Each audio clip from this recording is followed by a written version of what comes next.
on this episode of Mythbusters. Whoa, dude! Adam and Jamie test hand grenade hero myths. Inspired by Hollywood, will a heroic dive save the rest of the cast? That was incredible. Can water dampen the blast? And how about using a fridge to cool things off? Next, the team take to task self-help CDs. My body is strong. Can a course of self-hypnosis cure seasickness, fix a bee phobia, There's your bleep. or even change your eye color? And finally, Cary Grant and Tori turn their stomachs with the latest Diet Coke and Mentos sensation sweeping the internet. Carrie. Will a candy and cola cascade cause your belly to blow? Oh, no. Who are the Mythbusters? Adam Savage Is everybody ready for diving? and Jamie Hyneman. Gets me all worked up just looking at it. That was beautiful. Between them, more than 30 years of special effects experience. That was heavy. Joining them, Grant Imahara, Powers on, run for your life. Tori Belleci, Somebody order some exploding pants. and Carrie Byron. High explosives and electricity. Woo! They don't just tell the myths, they put them to the test.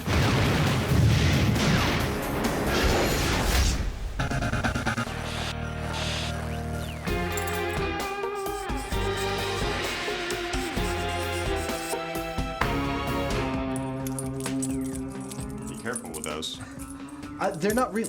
Total props. So what's the myth? Well, these are part of our next myth, which is a Hollywood myth. Picture a group of intrepid heroes fighting evil adversaries when into their midst flies a live grenade. Guess what happens next? Well, I would say no doubt the hero actor jumps on a grenade, thus protecting the rest of the people. Exactly right. That's the myth we want to test. Will jumping on a grenade actually save those around you? It's another explosive tall tale from Tinseltown.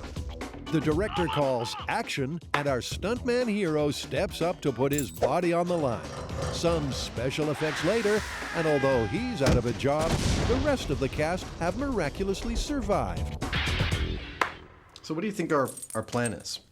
Well, why don't we start by making a human analog? Out of ballistics media for our hero? Yeah, and we'll set off some grenades, both with and without our hero diving on them.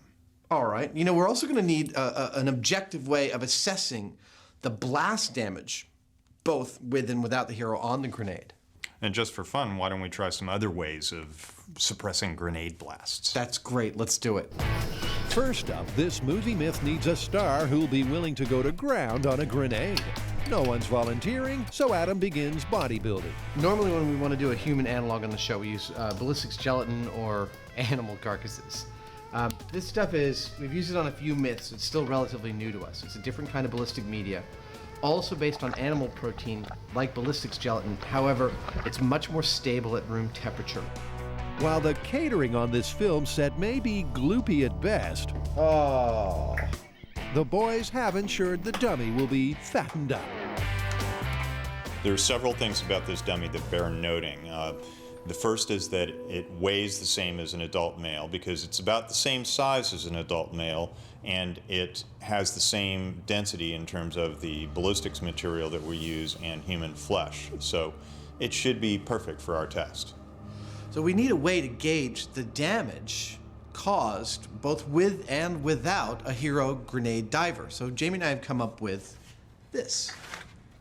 A set of these guys. These will be our plywood actors standing in for our movie band of brothers. They will be standing around where the grenade is happening, and we'll try one control without anyone jumping on it, see what kind of damage they take, and for take two, we'll put somebody jumping on the grenade and see what kind of damage they take then. So the cutout cast is ready for action. Now all they need is the perfect location.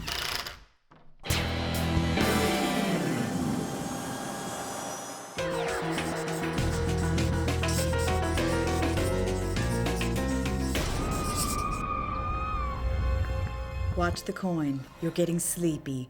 Very, very sleepy. Wait, why are we doing hypnosis again? Haven't we been here before? Yep, but the furor on the fan site over mesmeric, mind-altering myths just won't let up. Despite busting the theory that you can plant a post-hypnotic suggestion in an unwilling dupe, I had a clear idea of what they wanted me to do. and proving as plausible that memory recall can be hypnotically enhanced, All of that I remembered after we relaxed with the hypnosis. the fans are demanding the team tackle self-hypnosis. Specifically, the CDs you find on the internet that claim you can change your life in any number of weird and wonderful ways. So this time, we're gonna try self-hypnosis myth. Those are those CDs that you listen to and they're supposed to influence you? Yeah, they're all over the internet. You can lose weight, regrow your hair, or even quit smoking. So why don't we each try one? Okay, well, I volunteer for the seasickness one because personally, I'm sick of being the guy that always has to vomit on camera. All right, well, since I'm only afraid of commitment and I doubt that's gonna change, maybe we should bring in Adam and try to help him get over his extreme fear of bees. All right, well, if you guys are gonna work with rational myths, I would like to try something a little more outlandish. I saw one where you can change your eye color. And since that's a physical change, you'll know if it works because I'll come back with like purple eyes. All right, sounds good. Spin me, baby. As regular viewers will know, Grant has a tendency to go a little green around the gills. I feel something coming up in my throat. This NASA knockoff, affectionately known as the Chuck Chair, is used to simulate the sensation of seasickness. And it works a treat on our very own barf machine. Before Grant can try his mythical seasickness cure, Carrie and Tori need a pre-hypnosis baseline. Come on, I want to see you blow chunks. All right, let's get this over with. Starting in 3, 2, 1. Round and round he goes. Oh, you suck. Keep moving your head. Where his stomach stops, nobody knows. Here we go. Here we go. Attaboy. Yeah. Attaboy. It's all Okay. right. Minute 17:34. So now they've got a baseline. 1730, totally It. puked. Grant can begin testing the self-hypnotic solution for seasickness. How you feeling, better? Not especially. Okay. Meanwhile, Carrie will test a self-hypnosis CD she found on the web that claims she'll be able to turn her brown eyes as green as Grant after a trip in the Chuck Chair. I want to do this as scientifically as possible, so I've come to Corrette Vision Center. They're going to take really close-up pictures of my eyes so that I have a baseline control for the experiment. I'll go through my self-hypnosis, and then when I come back, we'll take pictures in the exact same way and do a comparison to see if I was able to change the color of my eye. The final challenge the team will tackle is Adam's deep-seated and unfounded fear of bees. I don't know why. I've been stung plenty of times. I'm not allergic. I just can't stand those things. They freak me out. And as always, the first step is a control to scientifically measure exactly how freaked out he gets. We have two instruments to measure Adam's stress level. The first is the pulse meter, and this is going to measure his heart rate. If he becomes frightened, his heart rate's going to increase and it's going to spike, and we'll be able to see it here. The second piece of equipment is the galvanic skin response. Again, if he becomes frightened, he'll start to sweat a little bit, and that will change that resistance measurement. To dial in on Adam's fear factor, he'll be spending 10 minutes with one arm in his own personal Room 101. Oh, that's a lot of them. Okay, heart rate spiking. Okay.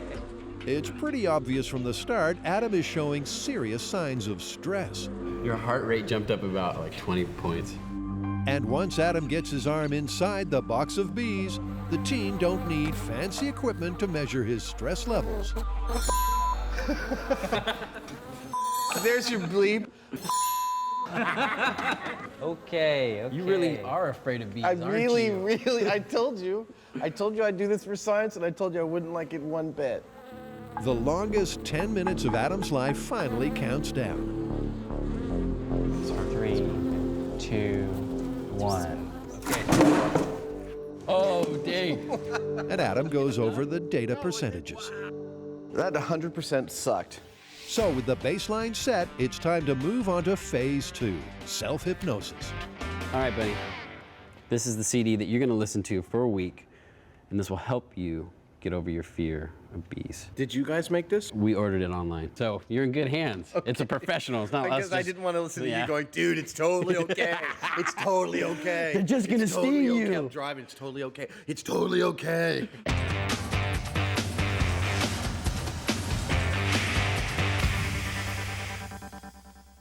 Jamie and Adam are testing the movie myth that diving onto a grenade will smother the blast and save your buddies. But with the neighbors likely to gripe about a grenade going off in the backyard, the team head for one of their favorite spots. When you want to blow up grenades, you've got to go to a place where they blow up grenades. Like the Alameda County Sheriff's Department's bomb range. That's where we are here. This place is a veritable Mythbuster mecca. Tori, Grant, and Carrie came here to blow up their pants. Those are exploding pants. And Jamie and Adam You gonna paint your house with explosives? had a little TNT party of their own. Get your pirate face on! We're about to shoot some cannons! And in the pirate special, Redbeard and Captain Hyneman tested the myth that cannonball splinters are more deadly than the cannonball. But this time, the guys are going gung-ho with grenades, and the Mythbusters turn to some old friends, Frank Doyle and J.D. Nelson, for the crucial explosive ingredients. All right, so what do we got? Okay. So, if I pull the pin on one of these things, it's going to go off, right? No, Jamie, these are inert. We wouldn't trust Adam near the live ones. But first, Adam can't resist testing a mini-myth. So the thing I've always wondered is, can you really pull these out with your teeth?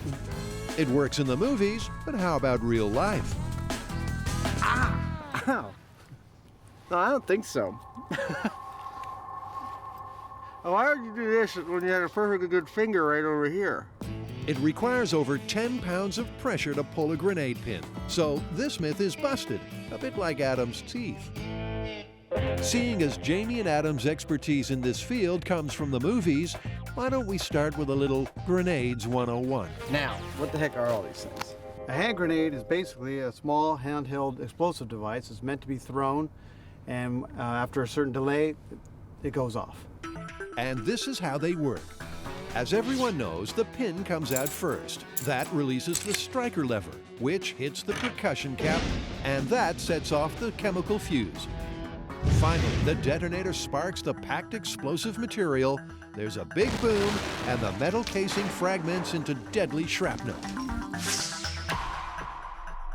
So, if the M67 is going to be our grenade today, do we get to pull the pin and throw them?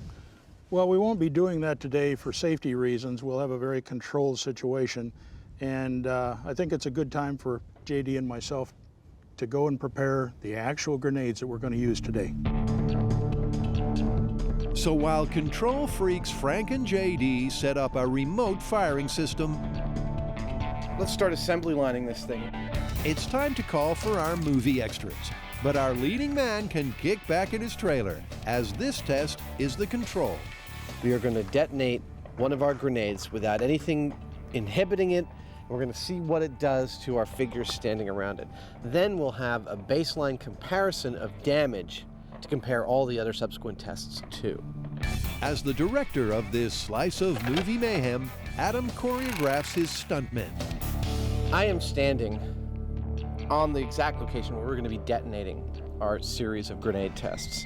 The grenade is lethal within 15 feet and can cause injuries within 40 to 45 feet. The actors are placed at 5-foot intervals from the blast epicenter. And with everyone poised for action, JD brings the small package with the big boom. Okay, here it is. Well, it goes right where that cone is. Okay. With the live grenade in position, our experts clear the area and begin their preparation. We're going to be putting a blasting cap into the body of the grenade, into the explosive, running it by hardwire all the way back to the fire control point where we will do the button pushing and initiate the explosion. With the cameras ready to roll, Jamie and Adam hunker down in the bunker. And with the system hot, Fire in the hole! they call action. In 3, 2, 1. Oh. That was pretty solid. That was was. a nice, like, macho thunk. That really was. Whoa. And speaking of macho, the action actors look like they just shrugged off a grenade blast. But a closer look at the guy at 5 feet reveals the frightening truth. The telling part is look at the backside. Wow. Little tiny fragments going all the way through the plywood. Yep, the fake blood department would have its hands full. But how about wooden actor number 2? Well, he was 10 feet away, and his part in this movie is over. Right through the lung or the heart or something. Yeah, anything up in this K5 area like this, they're in real hurt city. And the body count for this scene continues to rise when they examine extra number 3. Jamie, check it out, man. Same thing on number 3. Yep. One there, one there, one there. Down there, down there. Up there. The 4th casualty was one of the cameras. And this piece of plexiglass, which was protecting a second camera, gives a further illustration of the lethal power of grenade shrapnel. Hey, Adam. Yeah. Check this out. This is actually more revealing than the dummies in some ways. This was a brand spanking clean thing. I just stripped it before we put it in.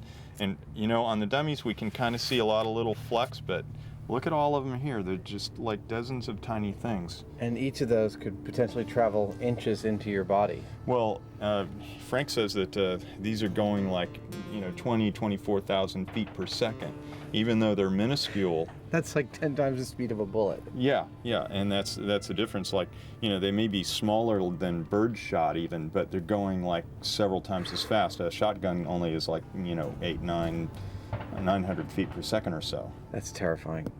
This is exactly the kind of thing I'm interested in. I wanted to see here.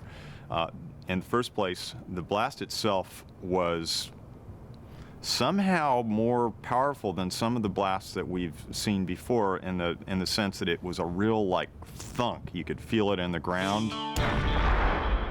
It was like guttural and like a real, wasn't a pop or anything or a big like that. It was a bang. I have a recommendation for how we proceed. Let's write down on the backs of the figures exactly how many hits all the way through that we got on each one. Then I'll spray paint them black again. Okay. So when we go for the next test, we'll be able to count clean again, and we'll see if there's a drop in them. So after the first take, 3 of our actors have more holes in them than a bad B-grade plot. The question now is, will there be fewer fatalities when our movie star takes a dive?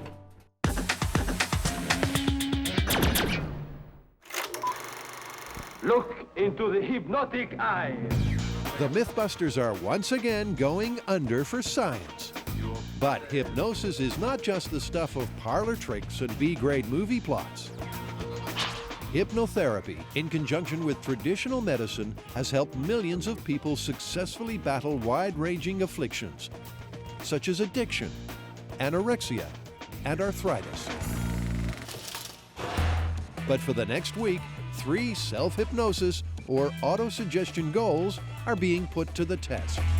Okay, so this is day 1 with my seasickness self-hypnosis CD. As per the instructions on the box, Grant will listen to the disc once per day. Your body is strong. Your mind is strong. It can handle all kinds of situations. Grant. I really, really want this to work. I'm tired of being the seasickness guinea pig. I don't really have a whole lot of confidence in it working, but I am going to open my mind and give it a shot. While Grant is attempting what he thinks is an achievable goal, Carrie is at the far end of the hypnosis spectrum with a far-fetched claim that by listening to her disc twice a day, she can change her eye color. Well, the hypnotist keeps saying that my subconscious is changing the amount of melanin in my eyes, and I should keep looking in the mirror to see if they change. And they will change because you have the power to change, Carrie. His tone of voice was sort of freaking me out. Adam, happy with his eye color, has found a self-hypnosis CD that will supposedly help him get over his apiophobia. For those of you that don't speak geek, that's a fear of bees. And as he settles down for his first session, Adam the skeptic is going against type and thinking positive thoughts. I feel like there is some utility in concentrating on the thing that one is phobic about. That, you know, me thinking seriously about bees sitting on my skin without stinging me will benefit and will show a benefit at the end of this week. Now, because watching the Mythbusters snooze doesn't make for Emmy Award-winning TV, let's cut to the chase. All week, Grant has been keeping up with his hypnosis schedule, but let's see if he can keep his stomach down. In 3, 2, 1. Remember, before he embarked on self-hypnosis, he lasted just over 17 minutes. For the myth to stand any chance of being confirmed, Grant has to go way past that. I'm really glad it's you that gets seasick, not us. But for total success, he'll have to keep his breakfast from seeing the light of day. I really want this to work. My body is strong, and it can handle all kinds of different situations. Grant, using his self-taught hypnotic techniques, remains focused for over half an hour. And despite Tori's best efforts, Come on, Grant. We all want to see chunks. our very own Duke of Puke is staying strong. You realize if this test works, we're going to be standing here for a very long time. But on the 34-minute mark, the wait is over, and all Green Gills Grant is back. Okay, stop. Stop. I can't do this anymore. So the self-hypnosis technique delayed the inevitable, but failed to outright cure his seasickness. I'm not sure if I'll ever be cured of seasickness, but what I do know is that the hypnosis CD did not cure me. While Grant recovers, it's time to look into Carrie's eyes. I'm back at UCSF for my follow-up appointment with the eye photographer, and I'm going to see if my week of self-hypnosis has changed the color of my eyes. But despite a daily hour and a half of self-hypnosis, Carrie's eyes stubbornly remain brown. So in your professional opinion, did I change the color of my eyes through self-hypnosis? I would have to say that they're unchanged, unfortunately. Despite her best efforts, it's a result Carrie was expecting. But is it even possible to change the color of your eyes? Well, you know, certainly there are certain drugs and chemicals that will change eye color. So it's certainly possible for eye color to change, but usually that has to do with some substance that's been either put onto the eye or something that's actually changing the metabolism of the cell. So, you know, certainly it's possible to change eye color. I'm just not quite sure how you'd achieve it through hypnosis. So I guess this one's busted. I'm afraid it is. Okay, last but not least is Adam, our resident skeptic. The self-hypnosis of CD is total bunk. It's snake oil, as far as I'm concerned. In his baseline test, Adam's heart rate, galvanic skin response, and colorful vocabulary confirmed he's terrified of bees. The question is, after a solid week of listening to his self-hypnosis CDs, will he fare any better when faced with the dreaded bee box? How you feeling compared to last time? I'm feeling a little better than I did last time. Well, apparently you're lying. Doesn't look like it. Adam's trying to tough it out, but the numbers don't lie. His heart rate and stress levels are buzzing at the same high rates as the baseline test. Oh, another one landed on me. And a few close encounters of the flying kind prove that 10 minutes with the bees is still 10 minutes of torture, which leaves just one conclusion. Okay, guys, self-hypnosis, what's the verdict? I think it's obvious that this is busted. Yeah, but you never believed that your eyes could change color. True, but I followed all the instructions on the CD, and I really put my mind into it and still got nothing. And Adam got the same result. I know, that's too bad, because even after his hypnosis, he's still afraid of bees. Well, I think mine is the most telling result. And you really wanted it to work. Yeah, I wanted it to work, I thought it could work, and there was a delay in the seasickness, but ultimately, it failed to cure me. Yep, you still blew chunks. So this one's busted. Busted. Busted.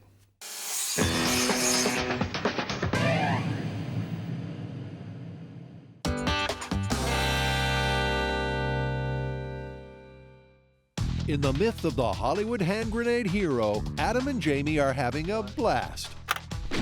A control test minus our Superman savior left 3 extras looking for work.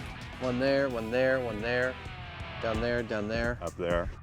Now it's time for take 2, and our heroes straight out of Central Casting.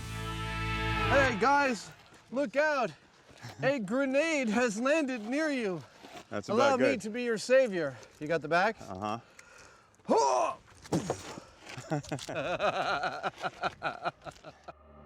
This is our hero right here, and it should provide a fantastic testing medium to show what kind of resistance the body will provide to the fragmentation from a grenade and how much it'll protect your buddies standing around you.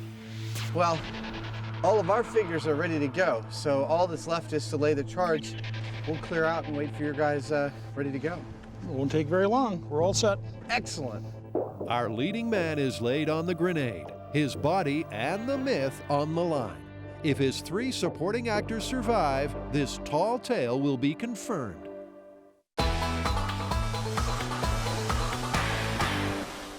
It's worth pausing for a second to talk about the origin of the word grenade. Well, sure. It comes from the French word for pomegranate, which is grenade. Does a grenade look anything like a pomegranate? Well, not now, but in the early days they were larger. They were about the same size as a pomegranate, and they were filled with shot that was very similar to pomegranate seeds. Oh, cool. Well, this is it. Hollywood on trial once again. Now, if the movies are to be believed, our hero stuntman has to absorb the full impact of the grenade. He has to save all his mates. In 3, 2, 1. That was brutal. Well, one thing's for sure, there'll be no happy ending for this celluloid savior. He did not have a good day. He was a hero. Yep, our hero's role has been cut short, but did his selfless act save the cast of cutouts? There's a significant chunk out of the front here, but out of the back, I see 1, 2, 3, 4. Yeah, just 4. That's it. So wooden actor number 1 took 10 fewer hits than the control blast. But how bad were the splinters? This injury right here is very telling because what it shows us is that while it looks like a lot here, we look around on the backside and there's not a mark. In the previous test, without anything over the grenade at all, if we saw a hole in the front, we saw a hole in the back. So it's clearly slowing down the velocity of the projectiles coming off of the grenade. And the guy at 10 feet? Well, heck, look at that. I don't see a single one. This looks like he might have really saved his buddies here. There's no doubt about it. This movie myth is looking confirmed. Well, there you go. There you go. I'm pretty amazed. I wasn't expecting to see such a definitive result. Of the 8 figures we had standing around here, when our hero jumped on the grenade, only his buddy who was 5 feet away, buddy number 1, sustained any real damage. And most of that was to his legs. Buddies number 2 and 3 are effectively unscathed, as are 4 through 8. So the rest of the cast survived. Unfortunately, our action hero from now on will only be able to play bit parts.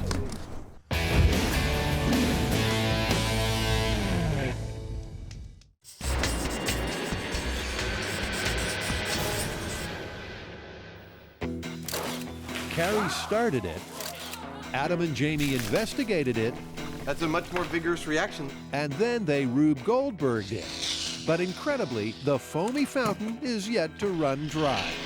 Whoa, hey! There it is. Diet Coke and Mentos again? Are you kidding me? Come on, is this phenomenon not over yet?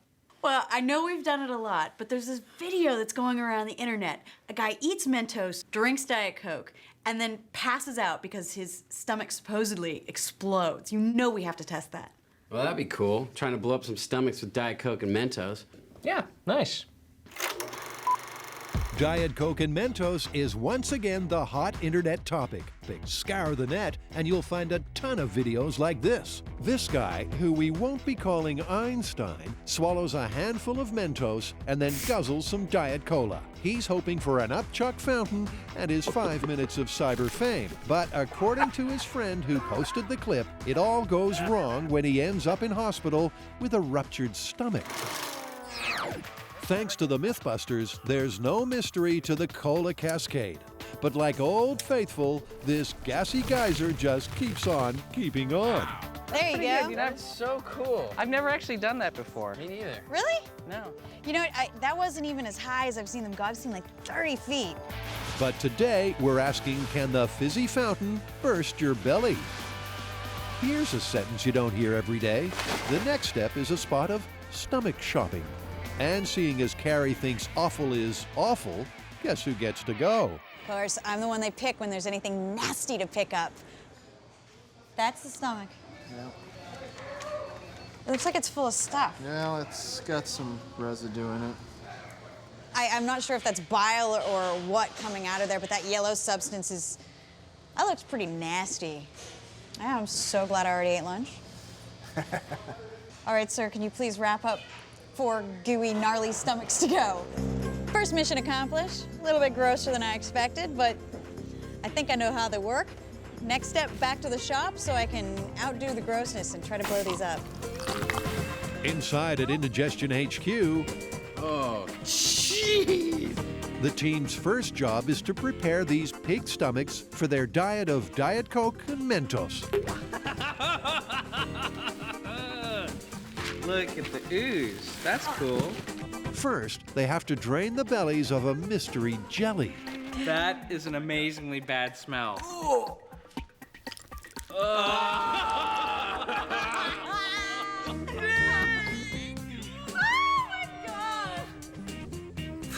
Oh yeah, after you haven't eaten for a while, you know, and just throwing up bile, this is just bile. And speaking of throwing up, trust Tori to take it too far.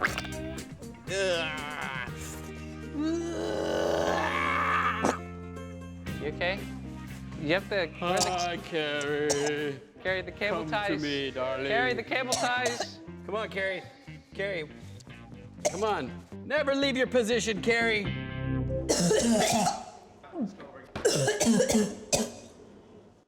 With the pig and Carrie's stomach empty, the team can finish rigging out our test subject with his internal organ. And to ensure they replicate the myth's circumstances accurately, Carrie has a plan. We want to make this situation as realistic as possible, so we need our stomach to have stomach acids. We didn't want just the dead bile that had been sitting in there, so we drained out the stomach, and now we're going to add a fluid that will have the same acidity as a stomach after it's added a little food. Okay, that operation's complete. Nice work, doctor. Thank you, doctor. I think the patient's gonna recover just nicely. With the deft touch of amateur butchers, Dr. Imahara and Dr. Bulaci have added the acid. It's my flesh bagpipe. But the unfortunate patient ain't done yet. They rig his esophagus with a tube and valve system so the team can simulate the delivery of a lunch of candy and cola. Nasty stuff! Okay, so this is the experimental test setup for the myth that if you drink a bunch of Diet Coke and eat a bunch of Mentos, your stomach will explode. We have standing in for the human stomach a pig stomach, which is a good analog for that. Now, one of the ends is clamped off with a hemostat. Inside the stomach, we have a dilution of muriatic acid, and that is diluted to a pH of between 2 and 3 to match what your normal human stomach would have. Going into the stomach, we have a plastic tube, goes up to this junction. The idea is that we put the Diet Coke in from one side. Bottle goes up here, we squeeze it, Coke goes down the tube. After the Diet Coke's in, we clamp this off. Then, this is the Mentos side. We'll drop a nut in with this magnet in place, and then load the Mentos one by one. When we're ready to trigger, we pull the magnet away, all the Mentos go in the stomach at once. This will have been clamped off, and hopefully the Mentos and Diet Coke concoction will expand and expand and expand, and or so we think.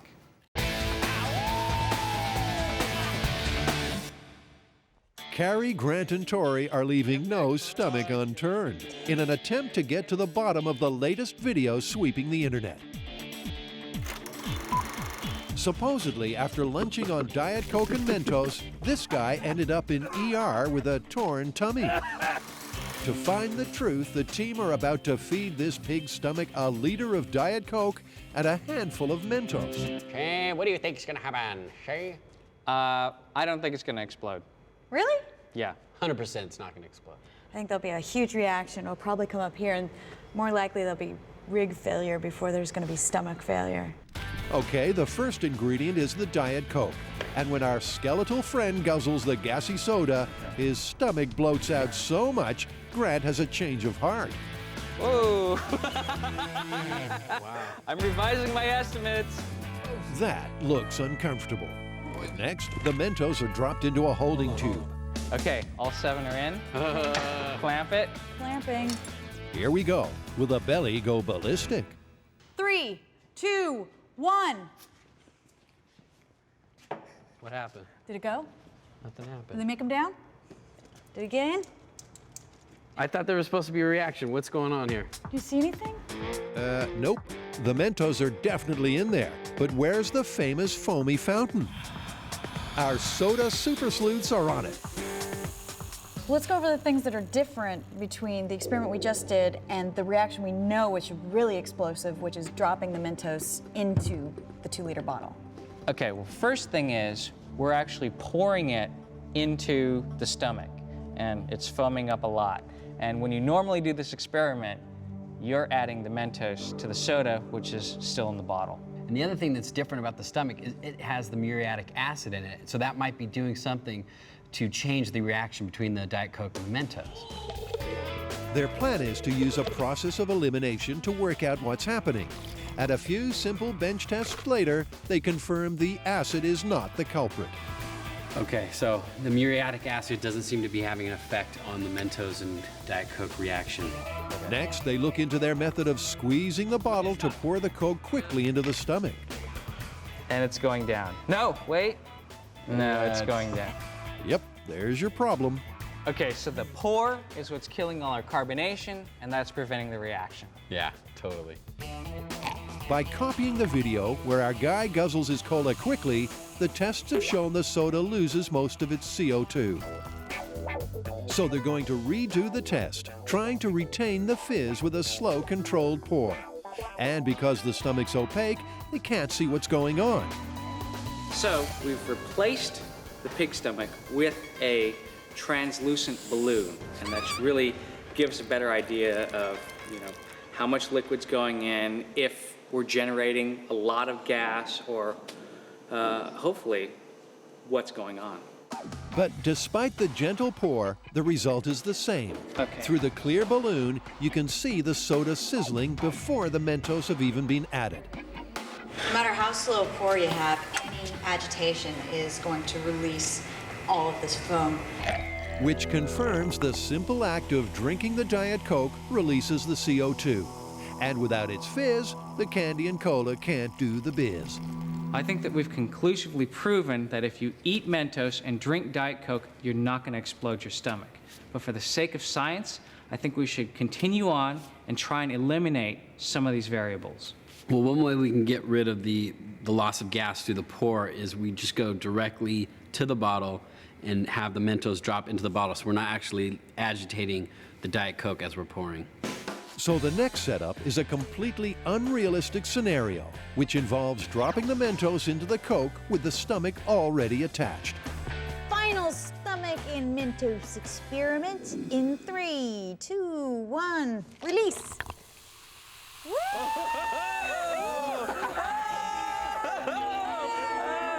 It's like the New Year's Day parade. It's getting bigger. You know? God, can you imagine that's in your stomach? Oh. But still, no explosion. No. No explosion. But I guarantee he really threw up. Yeah. But I want to see an explosion. I mean, how are we going to get one of these stomachs to blow up? Compressed air.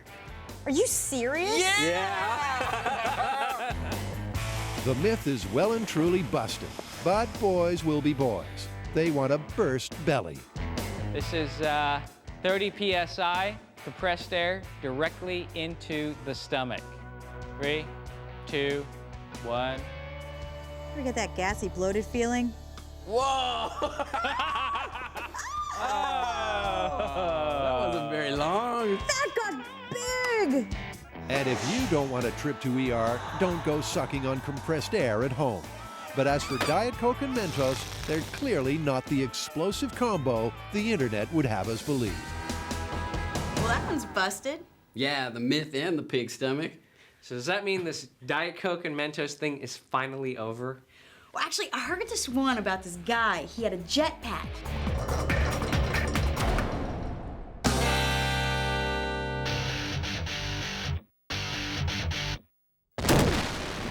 Adam and Jamie have been blown away by the results of a movie myth. This looks like he might have really saved his buddies here. But the director hasn't called wrap yet. The guys have a couple more Hollywood hero techniques to test. So what's next? Well, I'm thinking about this other Hollywood scenario I've seen where the hero doesn't dive on the grenade, he actually throws it into a bucket of water to protect those around him. Well, it makes sense to me, and it's easy to test. I mean, get a bucket of water, drop a grenade in it, see what happens. Yeah, I'm curious to find out if it actually dampens the grenade blast or actually makes it worse or does nothing at all. Well, we have played around with explosives in water before. Remember on another Hollywood myth, we tried to open a safe by filling it with water and setting off an explosive. And it transmitted the energy quite well. It was very effective, but I don't know what it'll do with a bucket. Wow!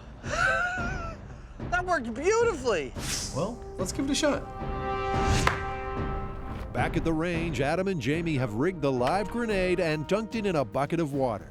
The question is, will this hand grenade hero technique actually dampen the blast?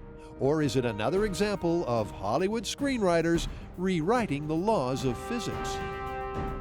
Based on what I know, I think this may well be our best technique of all the ones that we try, because we know that water resists things moving through it at high speed. And you know, these particles that are being sent out are really quite small. So, you know, I think the water may even be especially effective at slowing them down. In 3, 2, 1. Whoa! Dude, that was incredible. Is that part of our bucket? That's the bottom. Yeah. Well, the bucket of water definitely kicked the bucket. But the crew is looking in pretty good shape. Compared to the control test, the shrapnel damage seems superficial.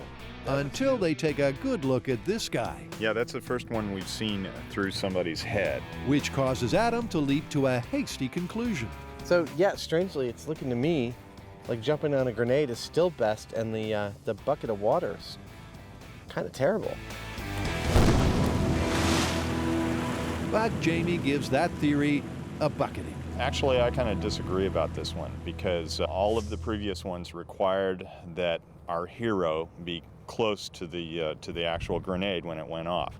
If we've got a bucket of water, we drop it in the water. This greatly reduced the total number of hits, greater than anything that we've done, and your hero might survive it. In the water safe story, the water turned out to be more efficient at transferring the blast pressure. But in this case, we're more interested in the frag from the grenade casing, and the fact is that the water reduced the total amount of frag hits. So that means that the blast was marginally more survivable. So when it comes to saving your friends from an exploding grenade, the bucket approach really does hold water. And so to our final hand grenade hero technique. It's a grenade. Get rid of it. In this tall tale on TV, our hero attempts to blunt the blast by dropping the ticking time bomb in cold storage.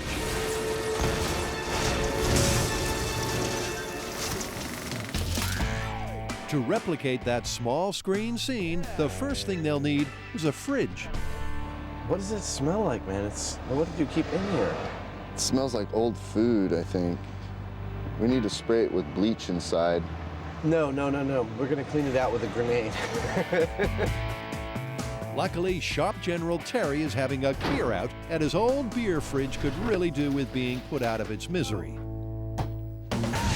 So once again, it's back to the range, this time for some gratuitous destruction of kitchen appliances.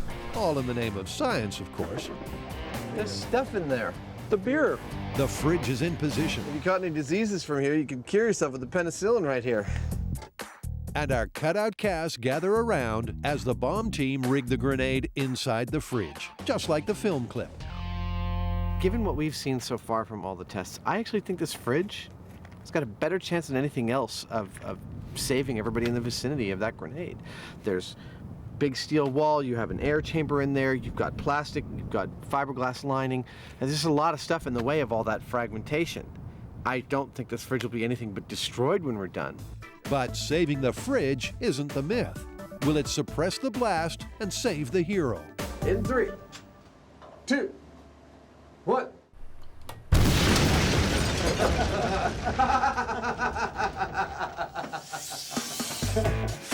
The replay shows the silhouettes chilling out around the fridge, wondering what's for dinner. What else? Bangers and smash. Yeah, something tells me that this is maybe not the best of the options. What do you think? Wow. Oh, man. It's pretty clear here. That's the two places you don't want to be standing are either in front or behind the fridge, but on the side is just fine. The key position is the actor directly in front. As per the film clip, our hero runs away from the fridge and ducks down square on to the door. And as the high-speed camera shows, that ain't exactly the best idea. He didn't fare too well with the Battle of the Refrigerator. No, number 7 is totally gone. If you're thinking that a refrigerator is going to contain a grenade, you're totally wrong. I'm sitting on the evidence. But Adam, that's what you thought. With predictions as poor as that, we'd better let Jamie wrap this one up.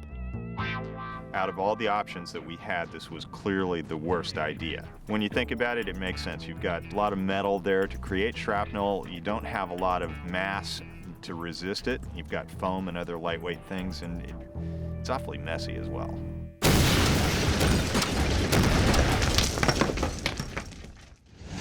So how did Hollywood, with its typical tenuous connection with reality, fare with this myth? Surprisingly well. It turns out jumping on a grenade does quite well at limiting the grenade's frag. And the bucket of water didn't do so bad either. Yeah, of all the ones we tested, I'd have to say putting a grenade into a refrigerator should be left on the cutting room floor. Yeah. So how are we going to wrap this up? Well, we have to say that jumping on a grenade is confirmed. Amazingly, we've gone after a Hollywood myth that ain't a myth at all. Okay, it's confirmed.